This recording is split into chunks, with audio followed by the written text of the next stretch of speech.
Crimson Trace announces Link, the world's first wireless laser and white light system, combining a green laser and 300 lumen light with instinctive activation for AR-type rifles. Link, smart, simple, secure. Learn more at crimsontrace.com.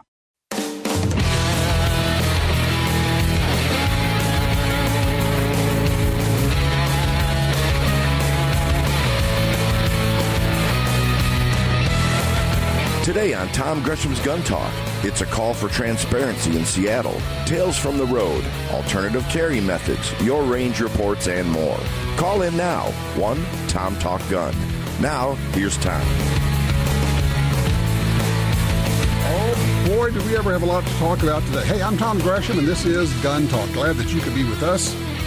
Make a note if you'd like to join us, if you have something you'd like to share, because we're all about sharing here. The number is, well, just do it the easy way, Tom Talk Gun. Just pick up the phone and dial Tom Talk Gun, and that will get you in here. Oh, my goodness. Shooting last night in Cincinnati in a bar. Yeah. Was it four off-duty cops on duty there working the place as a detail or security guards or whatever, and they haven't caught anybody. And we're told that there were multiple people shooting multiple guns in an area where you have to be patted down. You have to be checked to get in. Gee willikers, what can we derive from that? Oh, so much. Here's my prediction, okay? Going way out on a limb on this one, okay? Assuming they catch one or more of the shooters, and there's probably a pretty good chance they will, I'm going to go way out on a limb and tell you that I think they're going to find that some, if not all of these people are already prohibited from having guns. Some or all of these people are probably convicted felons or have domestic violence convictions or are under a restraining order.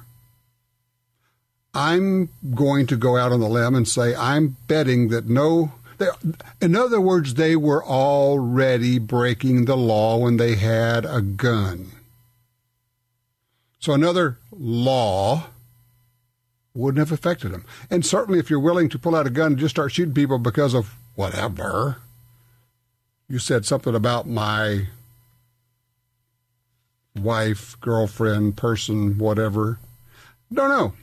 But I'm just guessing you're going to find that's the case. Okay, well, we'll find out. Just kind of keep it in mind as the stories come out of that. And you also might just make a note about, I don't know, being in bars after 1 o'clock in the morning where everyone is impaired.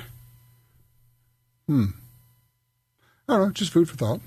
Okay, here's a news piece for you. If you travel with guns, this is important. If you travel on the airlines with guns, this is important. If you are a Delta Airlines frequent flyer, listen up.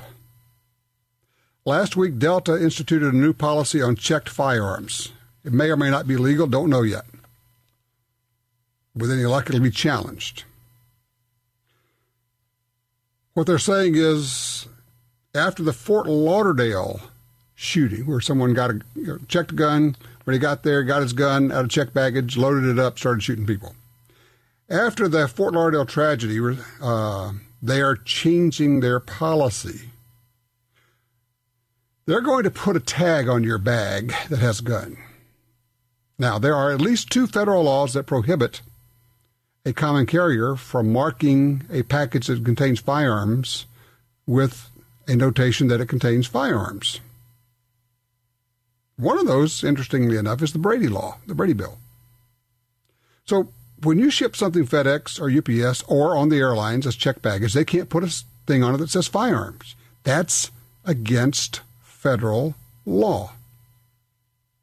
Okay, but what if they put something on it that doesn't say the word firearm, but it means firearm? What if they put a tag on it that says CAGPT? What's that? Check and give protection to. CAGPT. Now, it doesn't say firearm, but everybody knows that's what it is. Everybody who works there knows what it is. Everybody who's working on the ramp will know what it is. And if everybody knows that that's another word for firearm, would that not violate federal law? Because, of course, that would be the steal me sticker, would it not? That would be the thing that says, hey, there's a gun in here for all you people who are working the ramp and already like to steal stuff out of bags. Oh, but wait, there's more. Delta is going even further to crush the rights and make your life more involved, to slow down your travel, to give you more hassle, and frankly, to treat you as second-rate citizen, reprobate, and criminal. Because when you get your firearm, which you're not going to be able to get it on the conveyor belt anymore. Oh, no. They're not going to put it on the conveyor belt because now it's got the CAGPT tag on it. It's going to go back to, what do they call this? Baggage service. They've got their official name for it. I'll find it here somewhere. But basically, it won't go with all the other baggage. You'll have to go ask Mother, may I please have my bag? Assuming there's someone working there in that department, assuming they're there, and you can assume it's going to add, I would say safely 30 minutes on the back end on your travel schedule. Because here's what has to happen, according to Delta. You can't get your firearms case until they have put heavy-duty zip ties on it and sealed it up. So here's what they're saying. We, Delta Airlines, we're going to put big old honking zip ties around your bag, around your case, so you can't open it up while you're in the airport. I am reminded, some years ago, my wife worked at a facility.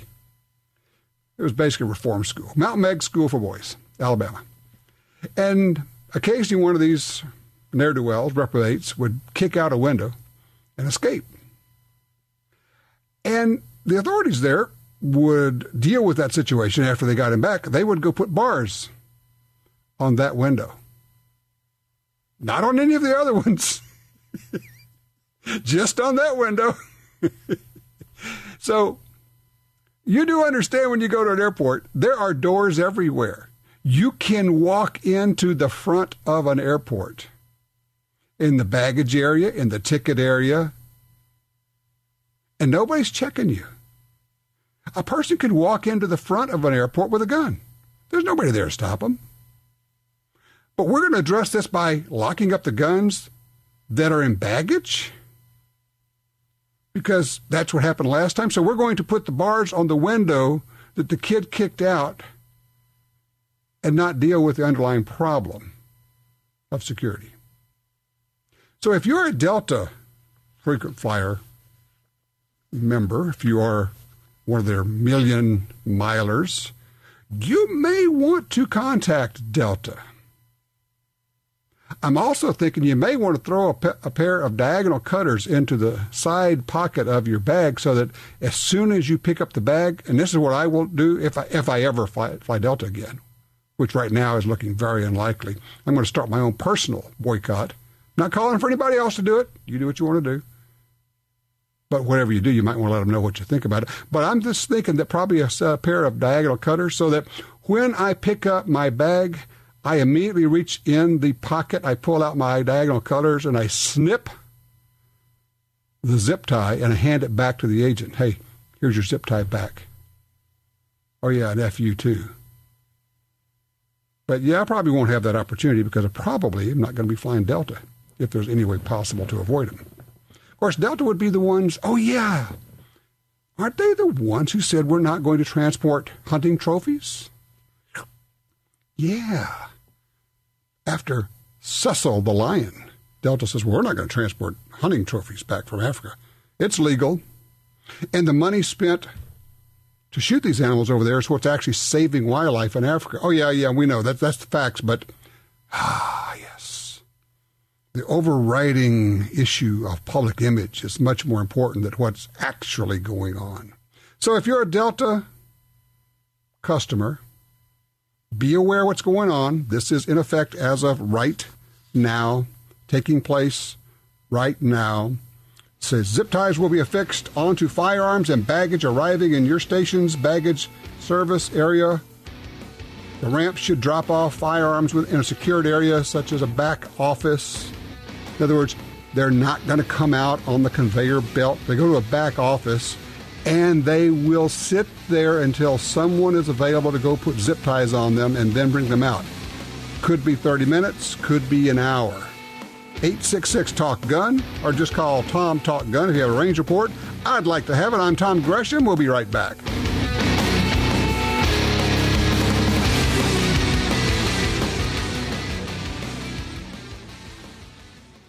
For more than 70 years, Timney Triggers has been enhancing the shooter's experience. Whether it's a local competition, a day at the range, or even the hunt of a lifetime, setting the standard in aftermarket triggers, Timney is now producing more than 170 models of triggers for bolt-action rifles, shotguns, AR rifles, and semi-automatic rifles. Proudly made in the USA since 1946. Find your new trigger at TimneyTriggers.com.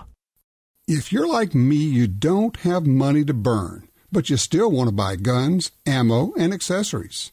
That's why we created GunDealio. That's a free, yes, a free smartphone app. Just download it and start getting the deals. Could be discounts, offers of free magazines for your gun, or you could be the first to hear about new stuff from gun makers. Here's how it works. With GunDealio on your phone, you get alerts when you enter a gun store. Special deals, you know. You don't have to do a thing. It'll do a lot of other cool things, like let you watch gun videos and listen to Gun Talk podcast. Plus, check it anytime for hundreds of deals and offers. Getting more while spending less. Smart, huh? GunDealio. Made in America. Gluten-free. At the App Store and Google Play or GunDealio.com.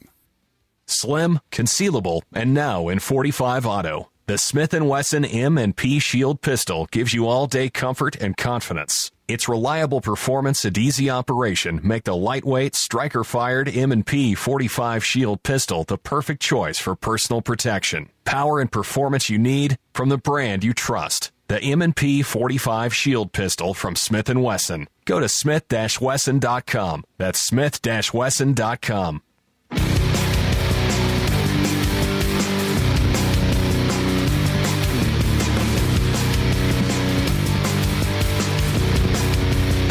All right, back with you. 866-TALK-GUN gets you in here, or just dial Tom Talk Gun. A lot of things going on. Of course, we got that super giveaway going. Go to guntalk.com/win, WIN, and it'll tell you all the different ways you can enter for this stunning prize package of Springfield Armory guns, Crimson Trace stuff, ammunition from Freedom Munitions, Action Target, steel targets, crossbreed holsters, and more and more and more and more and more. Pack timers, all kind of cool stuff. guntalk.com/win.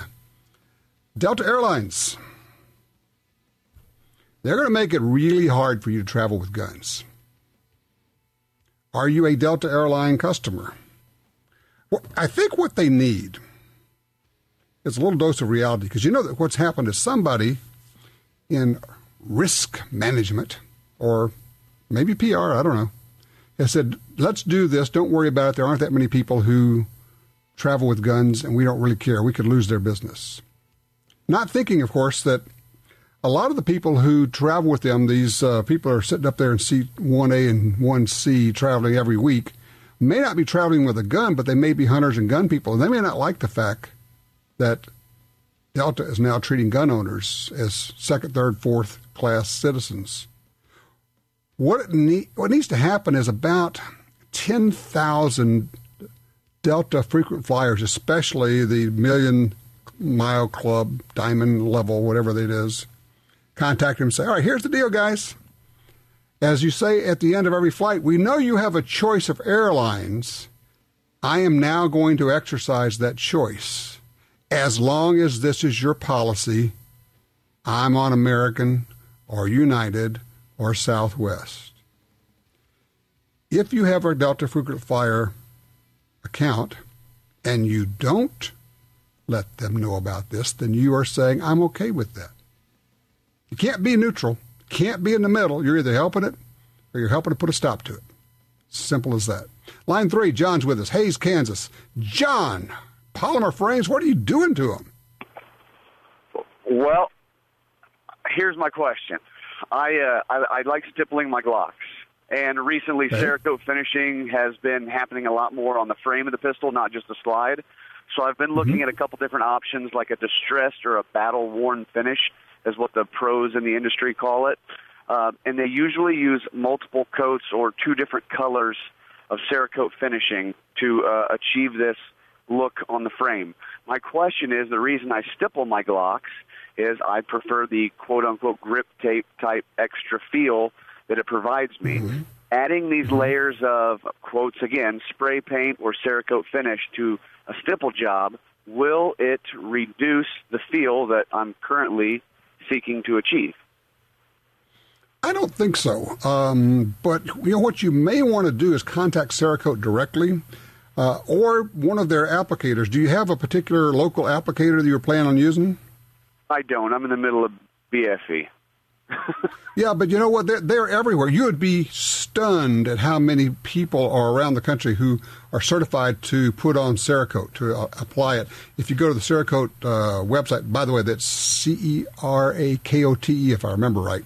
You can look that up and find somebody in your area, because that's going to be your very first order of business, is finding somebody in your area you want to do this. And then I would try to find somebody who's already done what you are looking for and call that person and say, what have you experienced? What are you seeing? Because this is the person who's putting stuff on the guns.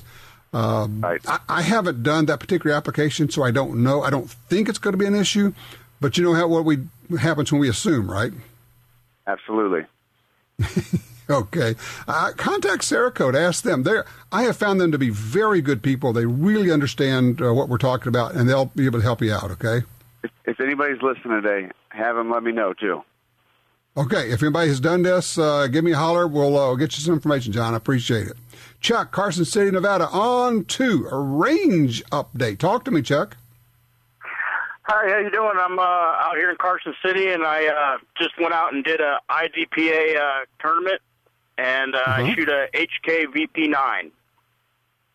All right. How'd it go? It went pretty good. I didn't drop too many points, but I'm really liking the HK. I've had it for about 6 months now, and the trigger pull is probably the best out of the box compared to an M&P or a Glock. So, don't you find, I think I'm seeing this, that over, I don't know, pick a number, 10 years, factory trigger pulls across the board are getting better? I think they are, as well as the HK. I have the XDS, and their S series was quite a bit better than their original series as well. So yes, they've exactly. really stepped up that stock trigger pull on the striker fire guns. Well, you know, when Smith brought out the M&P, it was okay. And then they brought out the M&P Compact, and everybody went, whoa, that's really better. And they said, yeah, we figured out how to make it better. And then they started putting the better trigger in the full-size M&Ps. So, once again, it's one of those, they're all trying to get it better while at the same time, of course, obviously keeping it safe. Right. Hey, let me ask you, how long have you been shooting IDPA? Looking at just about a year now. What do you think it has done for you in terms of making you a better shooter or making you more confident or competent with your carry gun? Thought process. Yeah? Yeah. I think more about where my magazines are, what magazines have what rounds in them, what round I'm on, where my gun's exactly located, what I'm wearing. Just a full defensive thought process that goes on there. How about also the aspect of moving and shooting and using cover? Oh, absolutely. IDPA, I don't think there's an IDPA event that you can go to that doesn't have some sort of movement or cover utilization that goes on there. And that's part of why I really enjoy shooting it. It definitely takes you out of your box, whether you're using weak hand, strong hand, or, retaining mags that aren't completely empty and stuff like that. So. Right, which I have a problem with because I think there's nothing in the world wrong with dropping a mag that has ammo in it if you need to. That's just a rule that I have a problem with IDPA. But, in the end, it's a game. But it is and can be really good training. So, but yeah, I appreciate that. For those who don't know, IDPA is International Defensive Pistol Association. They have these matches that are kind of like action pistol shooting, a USPSA, but more geared toward concealed carry and defensive use. The idea was that the people who put that IDPA together said, well, the other games are getting to be more like games. They were originally supposed to be like what you'd do for training for concealed carry and defensive, but they became more game-like. Well, as always happens, IDPA, after a while, became a bit more game-like. It's still closer to reality, but you also have to understand that some of the rules there are quite arbitrary, and some of us would argue that would not be necessarily good tactics. But sometimes you have to put things together in a game, in a competition, for safety, if for nothing else. But I would highly recommend, if you can get to an IDPA match, go. If you don't know what it's about, go. If you don't have the right gear, go. It doesn't matter. Just go. And walk up and say, I've never seen this before. And they will say, oh, well, take a look. And would you like to shoot? And you say, well, all I've got is my carry gun. Cool. All right, we'll check it out, make sure it's safe. Or here, we'll loan you something. Here's a rig. Somebody will loan you a gun, loan you ammo, loan you a holster, loan you mag pouches, loan you magazines, and you'll be able to go shoot. Stunning. I mean, it's unbelievable, but it's absolutely true. And I don't know that there's a match anywhere in the country you could go to where that wouldn't happen. Just go. I'm telling you, it's unbelievable. And talk about getting you out of your box. Yeah. You no longer are you standing and shooting at cardboard. You're moving, you're using cover, you're thinking, I'm going to shoot here, I'm going to move here, I'm going to go through this little opening. Because ultimately it's tactics that win the fight. Not marksmanship, not necessarily speed, and certainly not necessarily the gun. It's your mind that is the ultimate weapon. 866-TALK-GUN. I'm Tom Gresham. We'll be right back with more Gun Talk.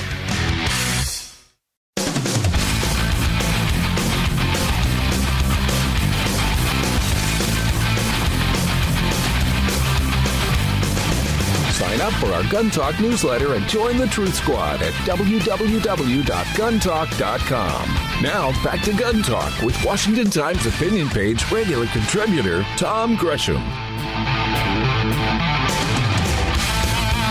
All righty, back with you. 866-TALK-GUN. Get you in here. I'm Tom Gresham. A lot of things going on these days. A lot of news out there. Some out of the national front, but a lot of it is happening on state front. We have a lot of stories about concealed carry changes. We have constitutional carry passing. We have Utah just said you can do concealed carry at 18. We'll talk about that a little bit later. And then we have weird stuff that sometimes even drills down to cities and what's happening in a particular city with their gun control or phony gun control. Sometimes it's not even gun control at all. It's just kabuki theater, and it's phony, and it's lies, and it's dishonesty. And one of the outfits that really tracks a lot of that and frankly takes it on a lot of times just head on is the Second Amendment Foundation. Alan Gottlieb joins us now from SAF with news of what's going on out in Seattle. Hey, Alan, you guys have been a bit busy, haven't you? Yeah, it's been a very busy year so far. You'd think things would slow down a little bit with changing administrations in Washington, but that hasn't been the case because of what's happening on the state and local level. Yep, exactly. Well, give them a little sense of what's been going on. This Seattle thing, I hate to say it this way, but it's almost gotten to be fun watching the gun control people tie themselves up in knots and telling lies, and now maybe even attracting the attention of the media.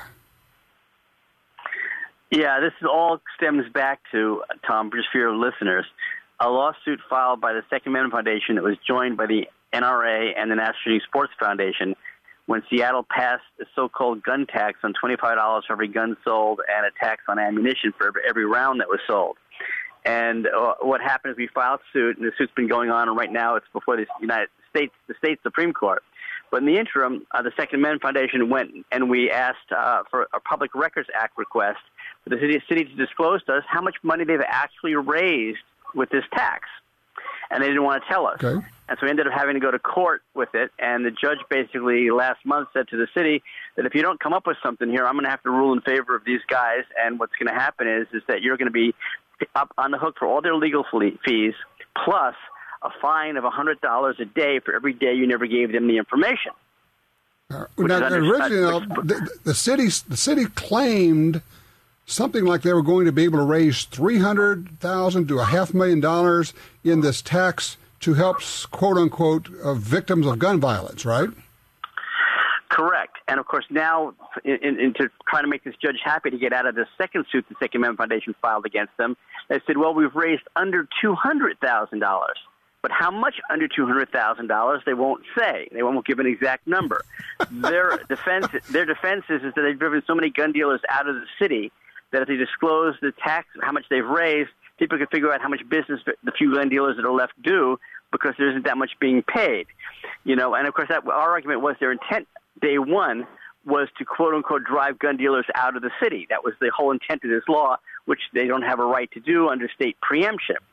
And so what's happened is now they've given us this dollar amount. Now, what's extra interesting about this is, and again, they won't give the real number. They're just saying under $200,000. But what's interesting is the city estimated that it collect this amount of money. But if you add to all this the amount of money that they have spent on enacting it, enforcing it, legal costs in trying to defend it, to it, they're probably in the negatives. They probably have lost money, so the taxpayers are on the hook for their stupid ordinance. Okay, let me make sure I've got this straight. So they passed this law that says we're going to put a $25 tax on every gun sold.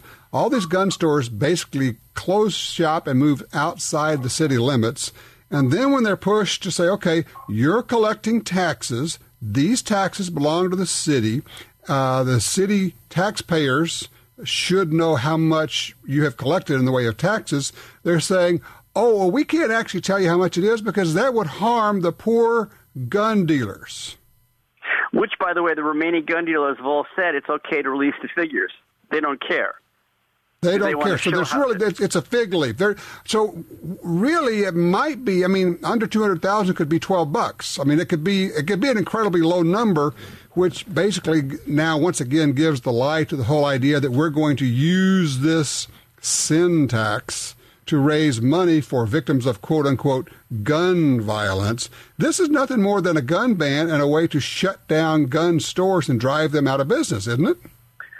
Correct. So now we've put this secondary public act request in actually Friday, asking them again for what the cost in implementing this whole thing is and the legal fees, but also we've asked them how much money they've lost in revenue for sales tax, for people buying things outside the city, for business and occupation tax, for employment taxes. What's it cost the city on that end as well? So now they have another Public Records Act request they're going to have to deal with. And when it's all said and done, the people in Seattle can see what a joke it was. I'm looking at this. And of course, also, the other part of this is Washington State has a preemption law, which means cities cannot pass gun control, right? Correct. So they claim... So this is a gun control... They claim it's not a gun control law. Right, they're claiming it's a tax act. Well, they have another problem with that as well. In the state of Washington, the cities are allowed to charge a certain amount of taxes in various ways, up to a certain percentage. The city of Seattle is already at that limit. So when they added this in, they were over the limit they could charge businesses in general. And so if it was a tax, it's also now an illegal tax. Okay, now I would think at a certain point, the media always wants to know, okay, what are you hiding? What, the city council, whoever it is, what are you not telling us? The people have a right to know. Is the media in Seattle on this story? Yes and no. This is the interesting thing about it. The media being anti-gun, of course, is all happy Seattle passed this ordinance. But the media is also very unhappy. The media is also very unhappy with the public's right to know, and they can't write stories about it because the city won't release the information. So morally, I guess, a lot of these media outlets in Seattle are supporting the Second Amendment Foundation and hoping we win our suit. And some of them have given us some great publicity on the suit to try and get the information released. But they don't really want us to win our initial suit, which would shut down the ban to begin, or the tax to begin with. Holy cow, what a twisted deal. Hey, Alan, hold on a second. I'm going to take a quick break because I know that SAF has been involved in some other things. We have cases before the Ninth Circuit. We have things going on pretty much all over the country. We're talking with Alan Gottlieb from the Second Amendment Foundation. We'll be right back with some of his latest information in just a sec.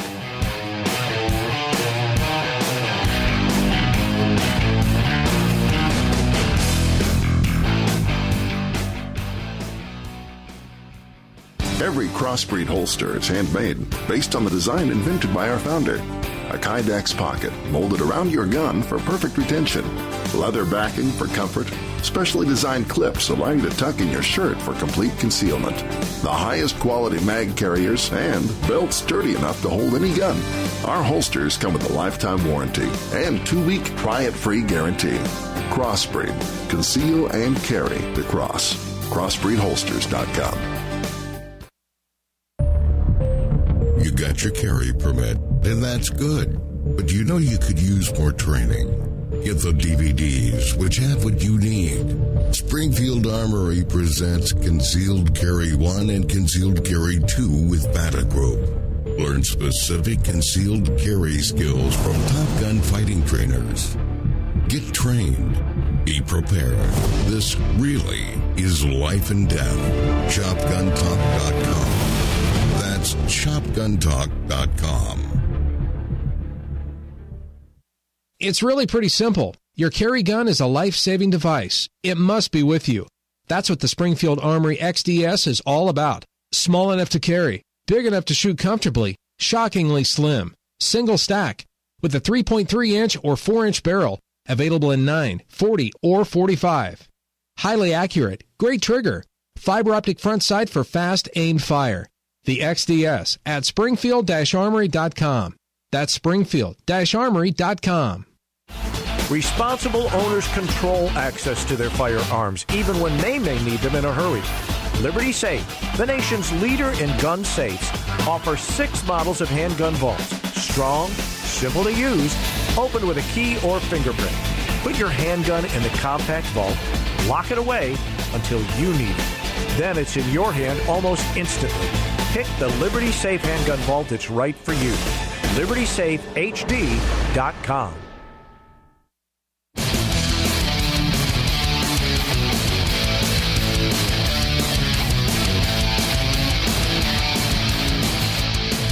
All right, back with the 866 Talk Gun. We're talking with Alan Gottlieb from the Second Amendment Foundation. And Alan, a lot of things going on. Of course, we have movement on the national level of stripping the VA of its abilities to list people who basically have had trouble with their finances as being prohibited persons, so they can never own a gun before.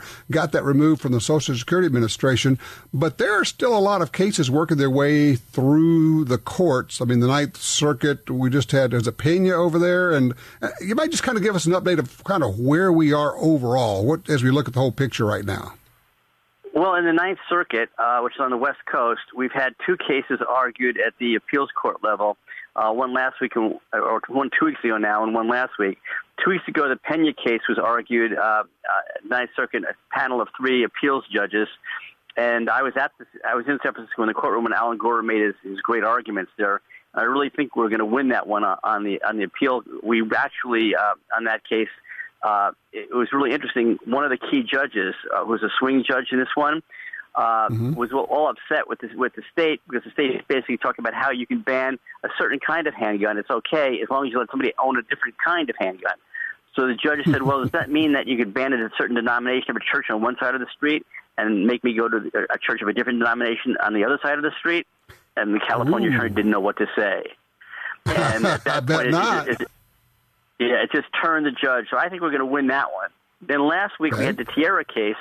We had the Tierra case there that was argued. But we won this case at the appeals court level. It was a zoning case where they zoned gun store basically out of a county, and we won it at the appeals court level. Now we have to hear it en banc because it was appealed, and then Ninth Circuit, is not exactly a friendly circuit, and it was heard en banc. On that one, we didn't draw a very good panel, and I'm very concerned about that particular case.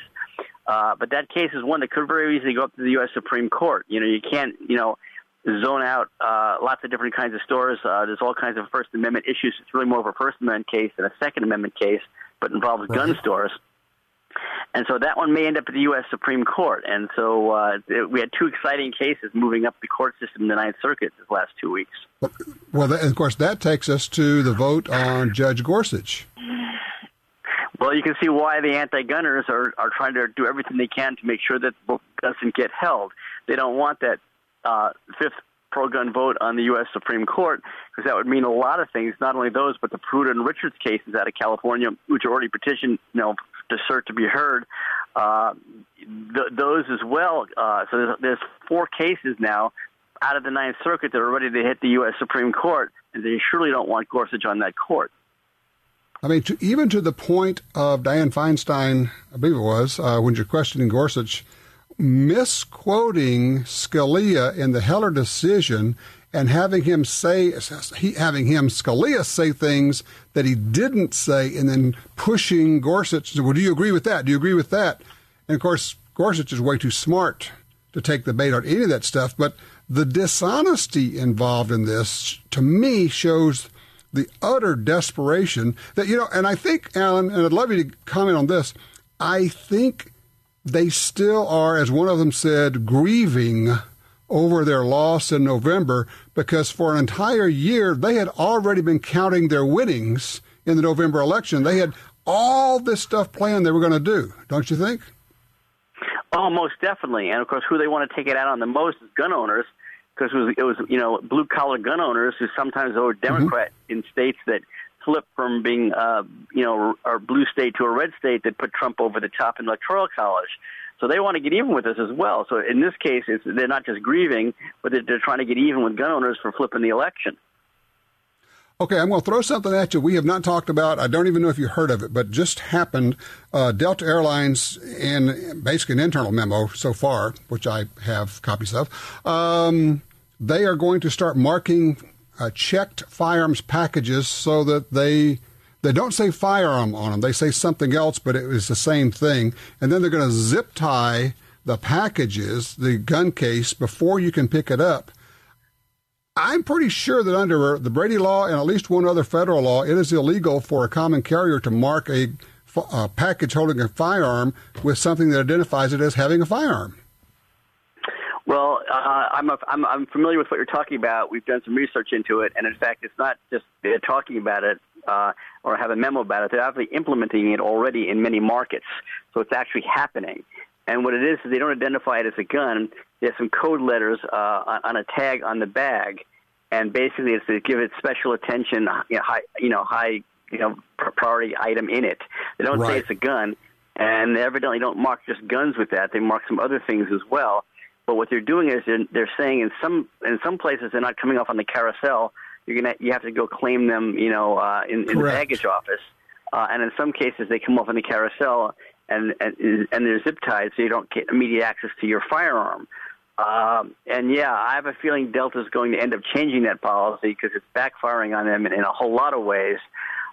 In particular, it's not just guns, and it obviously is now a red flag for thieves at the airport to look for those packages. It's creating some problems, and Delta's having a hard time implementing it so far because it's not working out so well, and as a result, it may go bye-bye. Yeah, well, they'll be hearing from me and from a lot of other Delta frequent flyers. Alan, thank you so much for all your help.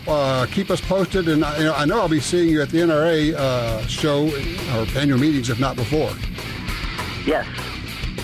All right, you take care, Alan. Alan Gottlieb from the Second Amendment Foundation. To keep up on that, check out SAF.org. If you want to help with that even better, join SAF. I think it's one of the best and most effective gun rights groups out there. All right, 866-TALK-GUN, time for your calls.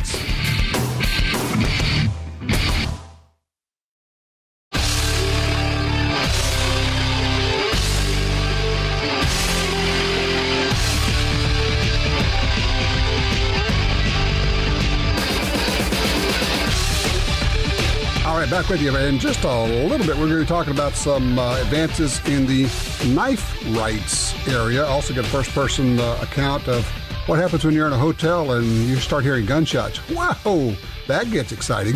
But first, let's go to line one. Gary's with us out of Bremerton, Washington. Gary, you're up on Gun Talk. Yes, Tom.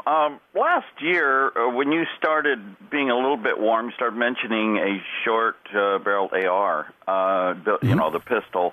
And then you kind of cooled to the idea, but by then it was too late for me. I love it. I'm on a budget, so I had to sell my big pistol, and that paid for everything on the AR. I was going to go buy an AR. I wanted to see one. I've never even held one.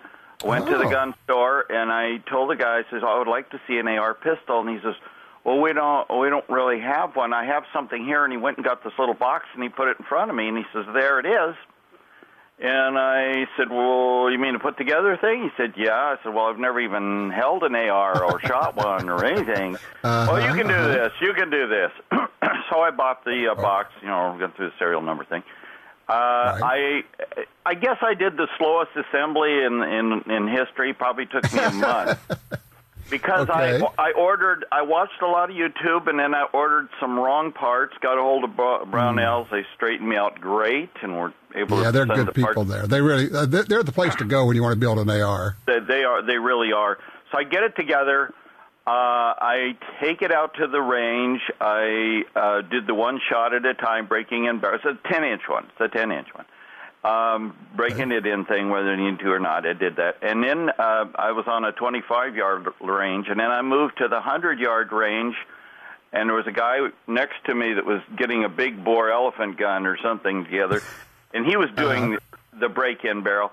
So I take a shot, and 100 yards right through the center of the bullseye, and I was just ecstatic. I said to the guy, I put a red dot on it.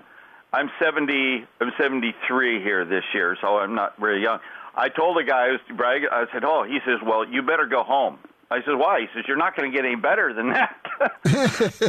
Of course, he was right, but I had a good time shooting it and everything. And that's great. Able to put it together. And, when I did finally get it together, before I took it to the range, took it back out to the gun shop, and the guy that kind of was tutoring me, he looks it all over, and I got one spring in backwards. I have a bit of dyslexic problem. So got that straightened out, and I built a cuff for it for the belt thing. So, So I'm really happy with it. That's terrific. What a fun and it's a fun project to do, too. It was. It was fun to do. I learned all about it that way, and just no kick. It's just a great rifle, yeah. Yeah. Well, congrats. That is excellent, and I appreciate the range report. For those who don't know, if you're wanting to put together an AR, the folks at Brownells, man, they are the go-to people. It's brownells.com, BROWNELLS, brownells.com. They also have a specific site, AR-15, I think it's AR-15builder.com. But in terms of just what do I need, I start with a stripped lower receiver. And then I want to make a pistol out of it. Okay, this is what you need. I want to make a rifle out of it. This is what you need. I mean, from the springs to the grip to, every single part with videos about everything you need to do. And it is instructive, it's fun, and it only takes a month if you don't get the right training and if you kind of take your time. Now, people who know what they're doing with it, it's amazing to me. They can take a box of parts and in 10 minutes they've built a gun, and you're going, wow. I mean, it's one of those deals that the first time it takes you an hour, second time it takes you half an hour, third or fourth time it takes you 10 minutes. So, you know what that means, don't you? You need to build 3 of them. Yeah, that's what I'm talking about. Hey, when we come back, let's talk about what do you do when you're in a hotel and you start hearing gunshots. And also, we'll talk about some successes out there for you and me who carry pocket knives. A lot of stuff. 866-TALK-GUN. This is Gun Talk.